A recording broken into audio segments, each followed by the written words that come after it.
Welcome to the Deep Dive. We're here to sift through information, find the gems, and help you get truly well-informed. Today, we're tackling something really central to many of us, staying active, staying healthy. Especially as the years add up, we all have that desire, right, to keep moving, feel strong. But what if some exercises, even the ones we hear are good for us, might actually be, well, quietly stressing our hearts? Particularly for those over 60, the body just doesn't respond the same way it used to. So today's Deep Dive is all about how to exercise wisely as we get older. We've looked at some great sources, like the Health 365 YouTube channel, specifically their video, Seniors, I am begging you to stop these 5 exercises that are slowly damaging your heart. Our goal, to gently uncover 5 types of activities or habits that could be, silent threats to heart health after 60. And crucially, we want to talk about safer, genuinely effective alternatives. That's a great way to put it. The heart is incredibly resilient, but as we age, it does become, let's say, wiser and maybe more sensitive to really sudden demands. So movements that felt great years ago might actually be counterproductive now. And it's not about weakness. It's more about needing a different kind of care. Our bodies go through natural physiological changes, and these really impact how we should approach exercise. Understanding that is, well, fundamental. Okay, let's unpack this then. First up is something super popular, almost trendy, high-intensity interval training, HIIT. It gets so much praise for efficiency. But why could this be potentially problematic, even dangerous for older adults? A lot of folks swear by it. Right. And it can be efficient. But physiologically, things change. Our blood vessels tend to stiffen naturally with age. The heart muscle itself might thicken a bit. And importantly, the body's ability to recover from those sudden, intense bursts of effort slows down quite a bit. HII basically pushes the heart from 0 to, say, 90% effort, then back down, then back up again, often without enough time to really stabilize in between. Think of it like asking a classic car engine to redline repeatedly without cooling off. It creates stress. And there's evidence backing this up. The study, I believe it was in the Journal of Gerontology Medical Sciences, compared older adults doing HIA versus moderate steady exercise. The HI group showed significantly higher spikes in systolic blood pressure and heart rate variability. Both are markers of cardiovascular stress. It shows the aging system struggles with those rapid shifts. So it's less the intensity itself and more those quick up and down demands that the older heart finds difficult to manage. It reminds me of that story, Mr. Tom, 72 years old. He was trying to keep up with his grandson's workout videos. The whole no pain, no gain mindset. But after just a couple of weeks, he started getting dizzy, short of breath, felt his heart doing funny things. Turns out his blood pressure was spiking without him realizing. He just thought he was tired, but his heart was sending distress signals. It really hits home how that old mantra can be risky later in life. Exactly. That's a perfect example. The smarter approach is often about flow, about movements that work with your body's current capacity.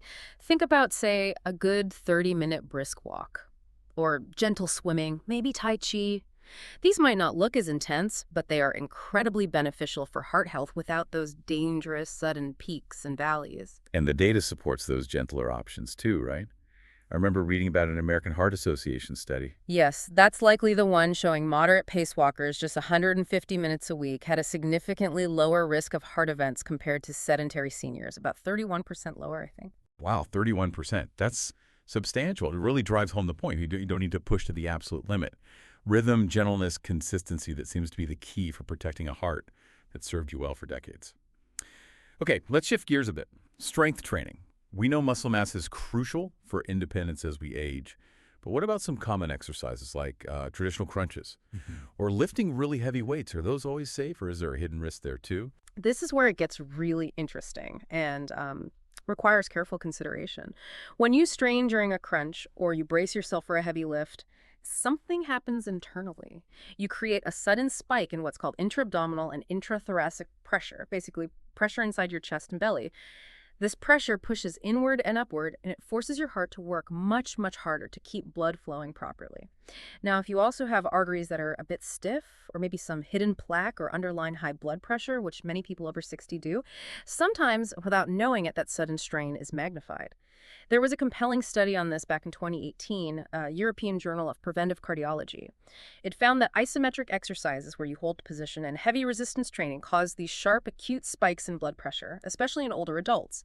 They even mentioned one participant in his 60s whose systolic pressure shot way up, over 200 during a lift. And the really scary part, he felt fine. No warning signs. Whoa. over 200, and he didn't feel it. Wow. So these pressure surges are happening silently, but the heart definitely feels them. Precisely. It's the hidden strain. That reminds me of Susan's story from the research. 68. Seemed really fit. Started doing crunches and weights at her gym. No specific guidance, just doing what she saw others do. Then one day, during a rep, she felt faint, got really pale. She initially thought, oh, maybe I'm dehydrated. But her blood pressure had spiked dangerously high. She was lucky she didn't actually pass out.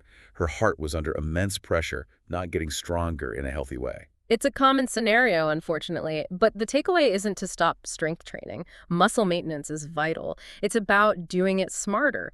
Maybe trade those heavy dumbbells for resistance bands, which offer tension without the same intense pressure spikes. Focus on controlled, slow movements rather than fast, jerky ones. And absolutely crucial, never ever hold your breath while lifting or straining. That alone can shoot your pressure up instantly. Don't hold your breath. Okay, that's a really practical tip. Yes. And if possible, maybe consult a trainer who actually understands senior physiology and cardiac safety. They can tailor a program that builds strength without risking the heart. Right, so the message here isn't about avoiding effort, but about being intelligent with how you build that strength. It's about resilience for daily life, not just raw power, ensuring you can, carry groceries or play with grandkids without injury or strain. Makes sense. Okay, let's talk about something different. Not the exercise itself, but the environment. Things like a simple morning walk seem harmless, right? Refreshing even. But how can external factors like a sudden change in weather turn that healthy habit into, well, a potential hazard for the heart, especially after 60? That's a really important, often overlooked factor. The way our bodies regulate temperature changes quite dramatically as we age. Younger bodies are more adaptable. Blood vessels expand and contract easily, the internal thermostat adjusts quickly. But older systems lose some of that flexibility. So, take cold weather. Your blood vessels naturally constrict, tighten up, to keep your core warm. This constriction increases blood pressure, making the heart work harder just to circulate blood. There was a study in the American Journal of Hypertension showing older adults had notably higher BP readings in colder months, especially right after being outside. Okay, so cold constricts, raises pressure. What about heat? The opposite happens, but it's also stressful. In heat, your blood vessels dilate or widen to release heat and cool you down. This means the heart has to pump faster and harder to maintain adequate blood flow throughout that wider network of vessels. And if you get even slightly dehydrated, which happens easily in the heat, especially for older adults who might not feel thirst as strongly, your blood actually thickens a bit. Oh, thicker blood. Yeah, which makes it harder for the heart to pump, so it's working overtime in both directions, trying to cool you down and push thicker blood around. I remember reading about Robert, 74. He was a dedicated walker, but always went around 1 p.m. peak heat. Not ideal. No. And one hot July day, he collapsed on his usual route. It wasn't just exertion. His heart was reacting severely to the heat stress. His blood pressure dropped too fast while his heart rate soared, trying to compensate. It was a scary wake-up call about environmental impact. It really underscores that when and where you exercise matters just as much as what you do. So, the practical advice: try to pick cooler, more consistent environments. Early mornings are often good, or maybe indoor activities when it's very hot or cold outside. Hydration is key. Drink water before you feel thirsty, during your activity, and after. In the cold, dress in layers you can easily remove as you warm up. And most importantly, listen. Really listen to your body's early signals. Slight dizziness, a bit short of breath, don't push through it, stop, rest, assess. Good advice. So fresh air is great, but timing and temperature are critical. Even a beautiful day could be a hidden enemy if you're not mindful. All right, let's move to another area. There's something appealing about feeling youthful through exercise, right? Quick movements, dynamic actions. Things like jumping jacks, maybe fast-paced dance classes like Zumba, or even burpees for the very ambitious. Why might these quick, youthful movements be problematic for seniors? It comes back to those physiological changes again. As we age, our nervous system's reaction time slows down a bit.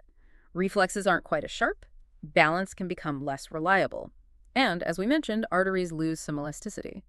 What this means is, when you perform sudden jumps, quick twists, or rapid changes in direction, your heart and blood vessels need to respond almost instantly, and sometimes they just can't. The response is delayed. There was research on this, I think, in the Journal of Aging and Physical Activity. It showed older adults, over 65 had a noticeably slower cardiovascular response to sudden bursts of exercise, particularly things needing balance and coordination. That delay can mess with heart rhythm, cause an oxygen imbalance, or lead to those blood pressure spikes or drops, making you feel dizzy or breathless, or worse, cause a fall. That makes total sense. It connects back to the story of Mrs. Ellen, 70, who loved her Zumba class. She felt great keeping up. But during one quick routine, lots of side steps and hops, she tripped. Not out of clumsiness, but because there was that tiny split-second delay in her body reacting to the movement command. Exactly, a tiny delay with big consequences. Thankfully, she wasn't seriously hurt, but she was shaken up, and apparently her heart was racing for ages afterwards. That lingering stress can't be good. No, it's not. And again, it's not about stopping movement altogether. It's about choosing movement that supports the body you have now. Think about slower, more fluid exercises. Tai Chi is fantastic for this. Water aerobics provides buoyancy and resistance without the impact. Gentle stretching flows. These types of activities allow the body and heart to work together harmoniously. There's no shock to the system. Instead, you're building strength, improving balance, and calming the heart all at once. Right, so it's about finding that harmony. These gentler options support the body, they calm the heart, and they build strength and balance in a way that feels integrated, not jarring.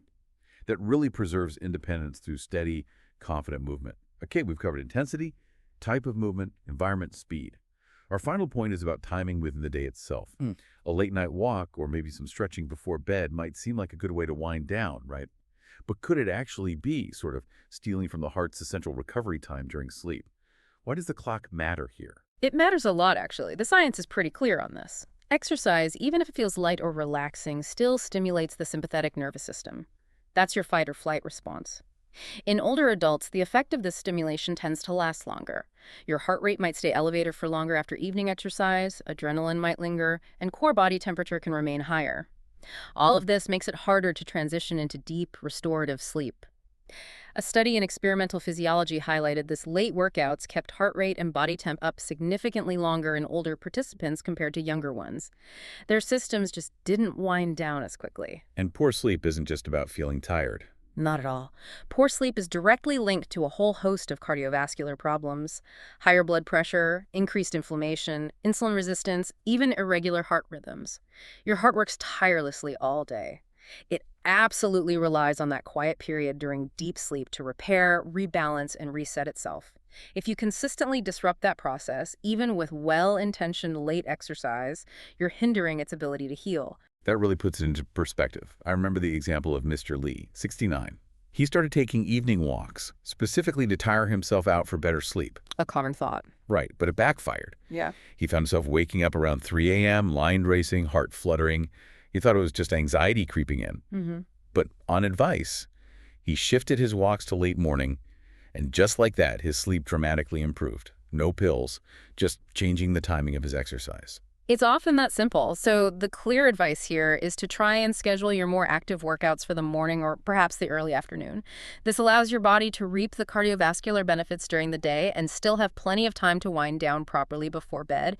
Keep evenings for gentler activities, maybe some light stretching, deep breathing exercises, meditations, things that actively signal to your body that it's time to relax and prepare for rest. Okay, so wrapping all this up, the big picture seems to be that aging doesn't mean hanging up your sneakers or giving up on strength. Not at all.